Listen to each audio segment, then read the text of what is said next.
Angela Merkel looked less than impressed with Donald Trump during a tense meeting at the G20 Summit today.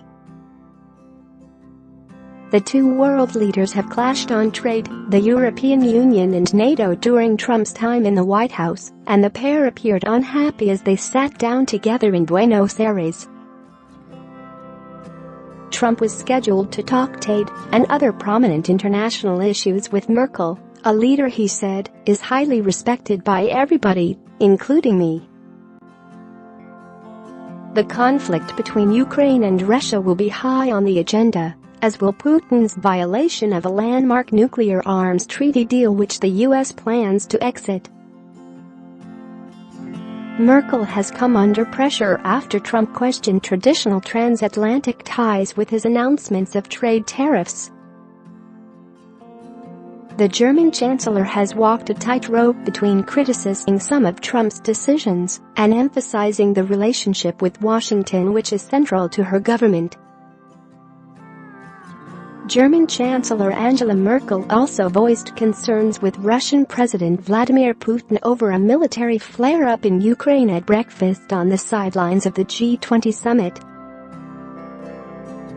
The pair were all smiles as they shook hands before sitting down to a business breakfast on Saturday morning in Buenos Aires, Argentina.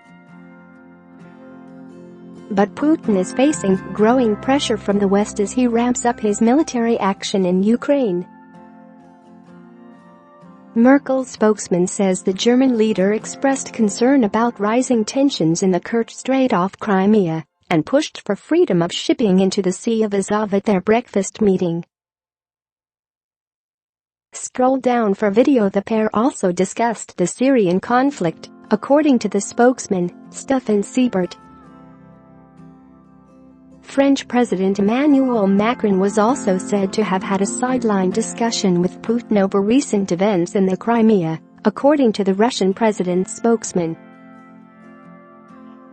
They both implored Putin to free the sailors who were captured when their ships were seized by the Russians. On Friday, Ukraine barred Russians of combat age from entering the country as martial law was declared after Russia fired at and seized 3 Ukrainian naval ships off Crimea last weekend.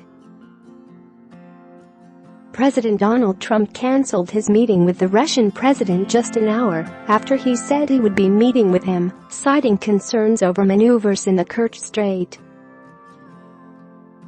The move was applauded in Kiev as the Russian ruble slumped, with the markets showing volatility over fears of fresh sanctions.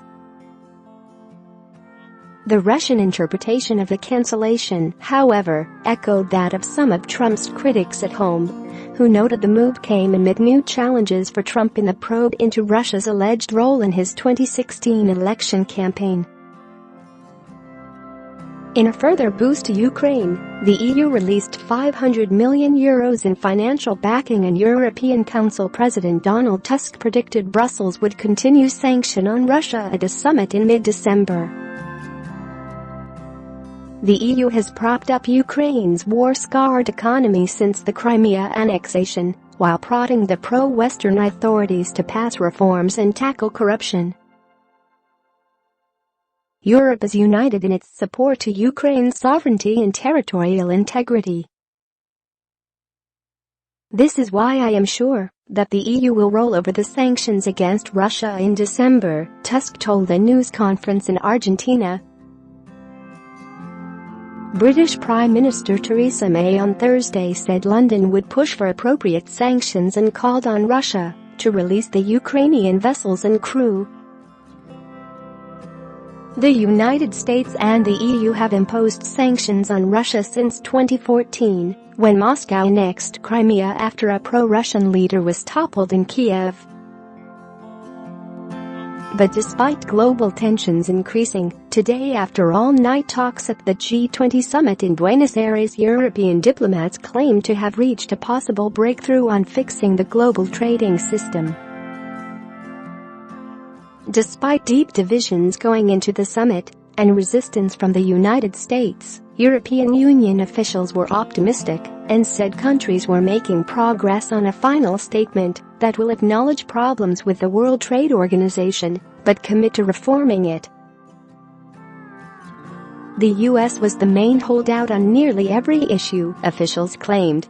With trade tensions between the US and China dominating, the Europeans sought to play mediator. They also scaled back their expectations, cutting out mention of rising protectionism mainly aimed at Trump and agreeing to language on climate that says 19 leaders support the Paris Climate Accord and international efforts to reduce emissions, but the US doesn't. The 6-page draft statement says the 20 countries support the international trading system, but acknowledge that the current system doesn't work and needs fixing via reform of the WTO.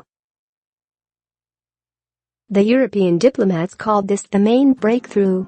On climate, the statement notes a recent UN report that warned damage from global warming will be much worse than previously feared and expresses support for an upcoming UN climate meeting in Poland meant to nail down how countries will meet promises made in the Paris Accord. On migration, the US negotiator said too much talk about migration would have been a deal-breaker for Trump, the European official said. So they came up with minimalist language that acknowledges growing migrant flows and the importance of shared efforts to support refugees and solve the problems that drive them to flee. The statement also shows a commitment to a rules-based international order, despite Trump's rejection of many of those rules. There were moments when we thought all was lost, one European official said, moments when we spent 2 hours on one sentence. The officials spoke on condition of anonymity to discuss the ongoing closed-door discussions. Perhaps surprisingly, one country that was seen as particularly constructive was Russia, the official said.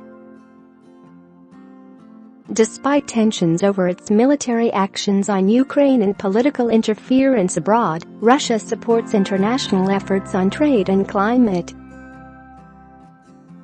Saturday will also see a highly anticipated meeting between Trump and Chinese President Xi Jinping, whose nations have been embroiled in an escalating trade war with new